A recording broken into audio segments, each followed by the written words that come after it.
Sunday Baroque Conversations is made possible by the Friends of Sunday Baroque and is produced at WSHU Public Radio in Fairfield, Connecticut. I'm Suzanne Bona. Thank you for listening. Don't miss an episode of Sunday Baroque Conversations. Subscribe on Apple or wherever you get your podcasts. And please leave us a review. If you want to find out where you can listen to our weekly show, visit our website, sundaybaroque.org, for a station list and our 24/7 stream. Again, that's sundaybaroque.org. Was Wunder ist's, ist es wert, du Fürbild aller Königinnen. Du musst es allen Schmuck gewinnen, der deine Scheitel itzt verklärt. Morgan Sullivan is a singer, composer, and harpsichordist whose areas of expertise range from historical performance practice to 20th century English song and church music.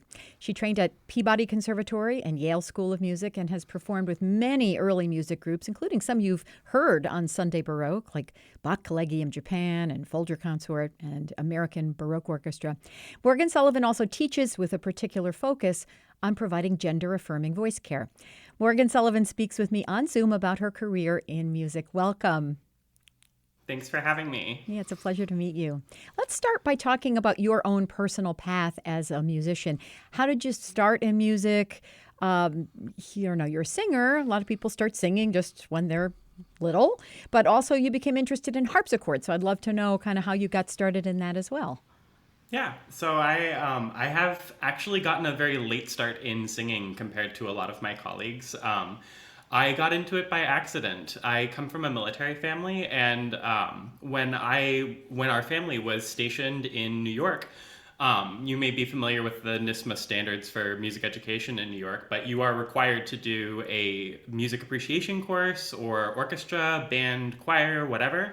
And I, at the time, as a 13-year-old, did not want to take a class, and I didn't play an instrument, so I got into choir. By the time we left New York, when we moved to Pennsylvania, when I was in high school, I thought that it was the same sort of situation, and so I stayed in choir. My director liked my voice, and I ended up going to county, district, regional chorus, and that sort of sparked an interest in early music. Wow. Around that time, I remember in county chorus, my first experience in a festival choir, doing a Schütz motet, and I was very interested in that piece, along with the other sort of earlier pieces there. So I started studying voice privately on the side, and started to sort of fashion myself into a music career. In the very early days, I remember finding a recording of Ian Howell's master's recital when he was at Yale. And I looked into that program. It was in the very early days because Ian was one of the first Vox Tech cohort for the Institute of Sacred Music. And I saw that program and I thought, I want to do that. So I ended up actually applying to only one music school, which was Peabody Conservatory, because it was the only conservatory program in the country at the time that offered an undergraduate concentration in early music voice. And so I ended up there to prepare myself for applying to the ISM program at Yale, and got into Yale eventually, and that was the start of my career. Wow. So where did harpsichord come in? Seeing especially that you didn't play an instrument before. Yeah, harpsichord actually only showed up about 2 years ago. Wow. Like a lot of singers during the pandemic, there was not a lot of singing happening, and so I was picking up hobbies left and right, and I also started transitioning during the pandemic. So at the time, I thought that probably my career as a singer was over, because it's hard to find work as a transgender singer, and so I thought if I picked up an instrument, I had always been interested in harpsichord, that maybe I could eventually get good enough to find work doing that, and I'm not quite there yet.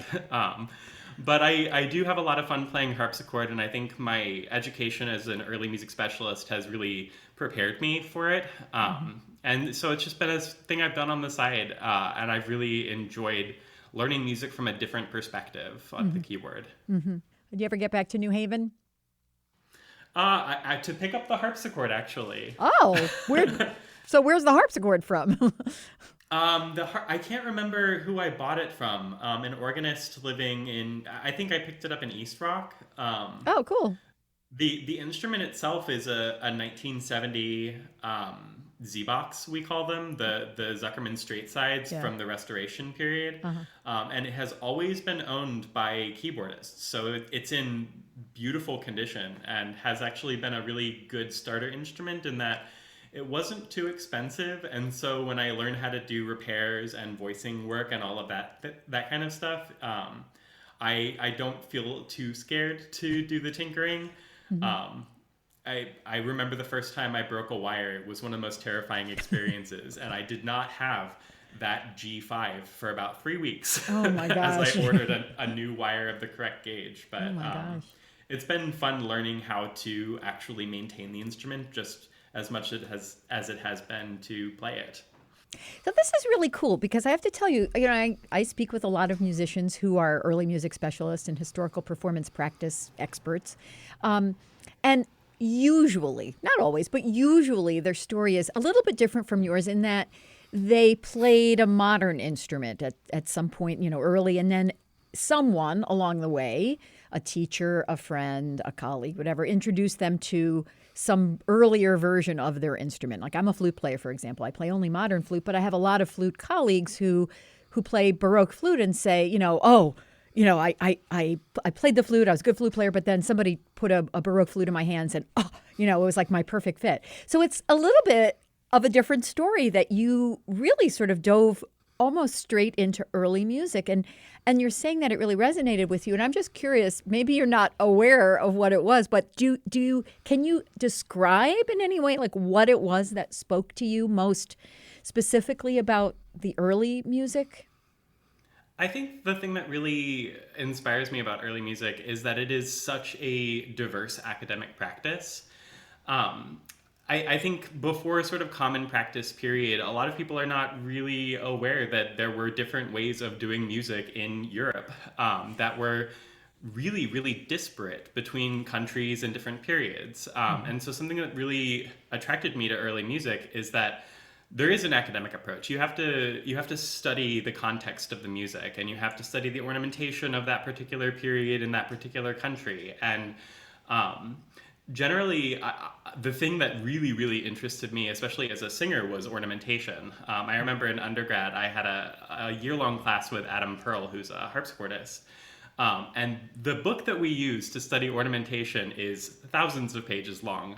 It's unbelievably long and unbelievably detailed. And so finding ways, for me, especially as a composer, to sort of put a personal touch on music in the form of ornamentation was a really attractive idea. And I've always been very firmly interested in ornamentation in that capacity. Great. Okay. Well, that makes sense. So, like many musicians, you augment your career as a performer by teaching as well. That's a very, that's sort of a common path for a lot of musicians. And you have a particular focus on providing gender-affirming voice care. And I would love for you to first just start by explaining what that entails. Well, gender-affirming voice care in the capacity that I work in that field is I work with speech. A lot of transgender individuals, transmasc and transfeminine individuals struggle with voice dysphoria. I particularly work with transfeminine individuals to find a voice that helps them feel a little bit more aligned with their gender identity and also helps them to feel safety in public settings, given the current political climate. Generally speaking, I help to ease dysphoria by helping to aid understanding in how the voice works and how we can change our resonance and our pitch and just the overall sound that we're producing when speaking. Mm-hmm. I don't generally work with singers because singers generally know what to do with their voices. If you have spent time singing and studying singing, you know how to adjust your resonance, you know how to adjust your pitch. The people that I generally work with are people who, if you ask them to match a pitch, generally 50% of the time will not be able to do so. And so you're working from a very basic understanding of the instrument and how to modify it. Mm-hmm. I'm so glad you brought that up because that was actually my next question, because I know that you do work with people who are not necessarily musicians. And as you say, pitch and resonance and articulation and whatnot, that's something you learn as a musician, even as an instrumentalist. So how did you come to realize that there was a need for this kind of training and coaching, and how did you sort of focus in on not necessarily looking for musicians to coach in this way? I had a pretty interesting path to this, actually. I, as a singer and as a trans woman, did not really think about how I used my voice much. I unconsciously trained my voice to sound very different from how I sounded before transition. Mm-hmm. A couple of years ago, when I was in the early stages of my transition, I was looking for work. And my brother-in-law does gender-affirming voice care and recommended a studio in Chicago, the Voice Lab. They've been around for almost a decade now, providing gender-affirming voice care, and they were hiring for remote instructors. So on his recommendation, I applied for that studio. They hired me, and I worked there for about a year, sort of learning the ropes and the industry standards and the terminology that we use and all of the different approaches. And then I left and started doing the work on my own. I had a sort of start in an adjacent field before working in gender affirming voice care, in that when I was living in New Haven after I graduated from my program, I was working at Trinity Episcopal Church on the Green, and I worked in all three of the choirs there. I was in the choir of men and girls, choir of men and boys, and the parish choir, and I worked on the side with some of the boys in the treble choir, helping them as their voices changed, leading clinics in vocal technique, and that was very informative for me going into gender affirming voice care, because the kind of transitions that young boys are going through in puberty as their voices change are very similar to the changes that transmasculine individuals go through when they start testosterone puberty. So I used that as a sort of pivot when I was trying to get into it, and I didn't end up working with a lot of transmasculine folks, but that foot in the door was really helpful for me. Yeah. So what would some of the typical challenges, maybe you can give a couple of examples or describe some techniques that you might suggest to someone you're coaching? Generally, we start with pitch matching, not because we're looking to raise the pitch, but because working with pitch helps you to understand the different kind of registrations that we have in the voice. And registration in terms of vocal production is a really loaded term. We all use words like head voice and chest voice and falsetto and don't really know what those things mean, but they're generally just vibratory patterns. And there are portions of the voice that will naturally sit in one vibratory pattern or another. So starting with pitch matching, finding a sort of head voice registration that's lighter is a good starting point.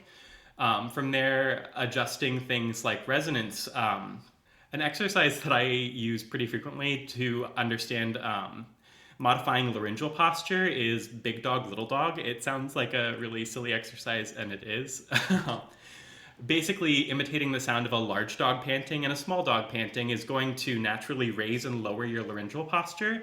And a lot of what I do is generally aiding in proprioception of the instrument, because if you ask someone to move their larynx, they probably can't do that.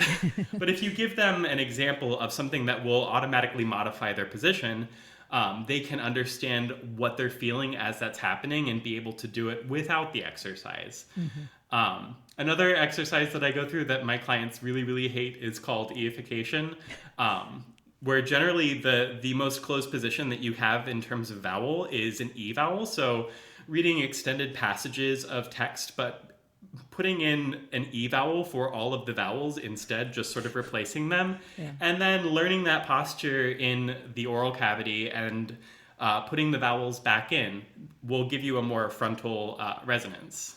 It sounds really, really silly in the moment, but it's a very effective exercise. Wow. So how did you learn that? Just doing a lot of reading. I learned from a lot of my peers when I was at the Voice Lab and sort of honed my techniques from there. Wow. I regrettably didn't work with any other trans feminine individuals when I was at the Voice Lab, so I sort of paved my own way there. Mm-hmm. And I will say that Gender affirming voice care is sort of 50% actual voice work and another 50% just sort of helping with dysphoria. Because dysphoria gets in the way of a lot of my clients' perception of how they're sounding. It's very difficult to go into a practice and say, I would like to sound like a cis woman. Well, how do we unpack that? Do you want to sound like a cis woman? Do you want to sound like a more aligned version of yourself? What are the reasons we're using these terms? And what is the impetus behind it? And how can we come to terms with the fact that we are who we are and we're going to sound how we sound, and let's make the best of what we can with the instrument we're given. Right, right. And, like with even singers, you can do damage if you are trying to force something in the wrong way. So I think it seems like it's very important to, as you say, you are who you are. It's important to make sure that you're doing whatever you're doing in a way that is not going to be in any way damaging to your voice. Yeah, it's certainly helpful to be working with a voice professional when you're going through that process so that you can listen out for any sort of signs of strain or damage happening along the way, for sure. Right. So you describe your mission on your website as providing, and I'm quoting here, trauma-informed voice care within the transgender community, building understanding and confidence in how your voice affirms your individual gender expression. And, we've sort of talked about this here, but I read that as you are providing more than just vocal training. It's implicit that you are providing some emotional support component in your work as well. And if that's a correct observation, I wonder if you could elaborate on that a little bit. Well, yeah, I think trauma-informed is a word that I sort of danced around in the beginning when trying to describe my practice. But as I was saying before, the work is sort of half vocal work and half working with dysphoria. Part of the problem here is that generally trans folks don't have a ton of in-person community. A lot of us have a lot of online community, but we don't have people to share our experiences with, share our stories with, share in the ways the world has not necessarily treated us fairly. And I didn't realize when I first got into this work that it was going to be so much more than just vocal work. But when I started to move on to my own practice from the Voice Lab, I thought that it was really important to have at least a nod to the fact that we're entering a space that is safe and affirming, where we can talk about problems that we have in real life and not feel like you're talking to your teacher. That can be difficult. I know from my own experience, from my colleagues' experiences, that we have a lot of trauma around learning how to use our instrument in an academic setting. And I think it's important to acknowledge that in the kind of work that I do and sort of thank it and dismiss it and say this is going to be a safe space where we can feel good about what we're doing and make weird noises and have fun. Yeah. In addition to learning how to use our voices in a way that works better for us. Yeah. So given all that, what do you want other people? I mean, you've got a handle on your role and your skills and your work as a coach, as a teacher, and you've got a handle on your students' needs. But what do you want others to know about you, about your students, about the transgender community in general that would make the journey less traumatic and that would build that understanding? I think just a baseline understanding that we're people just like you. I think in the current political climate, we have become sort of a scapegoat for various issues and various political demographics. And it's important to remember that while we lead very different lives from the people around us, we are still very much just people trying to get by. I can say personally that transitioning has affected my career significantly, and it has affected a lot of my clients' careers and just their life in general. But the things that we do to affirm our gender are things that ultimately make us happier, and I wouldn't trade any amount of comfort for the amount of joy that I have living my life as myself now. I had a hard time performing when I was performing as a man because I didn't feel like I was myself for the first 31 years of my life. It's been weird actually to discover that as I become more comfortable in who I am and my expression, that singing has become so much easier. Performing has been easier than it ever was in the before times. So it's harder. It transitioning definitely puts a few roadblocks in life, but breaking through those is difficult and worthwhile. Do you have any special projects, anything specific that you're working on right now or that you're sort of planning for in the near future? I currently work for Emmanuel Episcopal Church in Baltimore.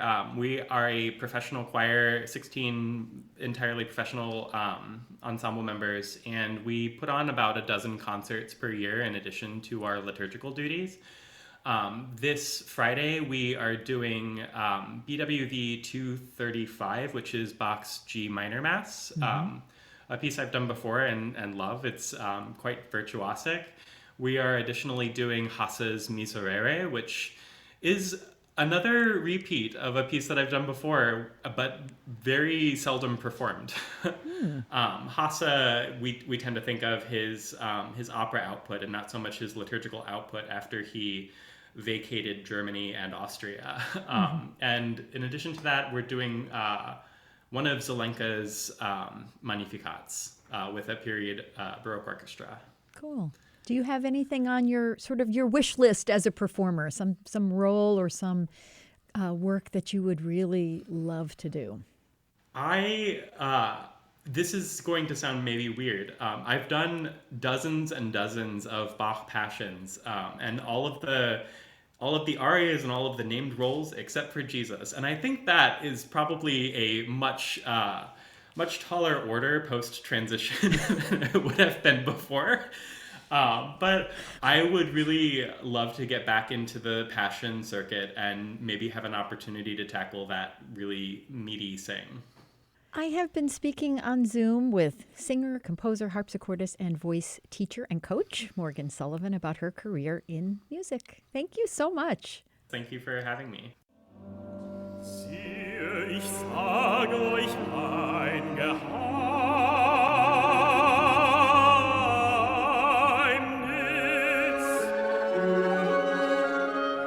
Wir werden nicht alle entschlafen.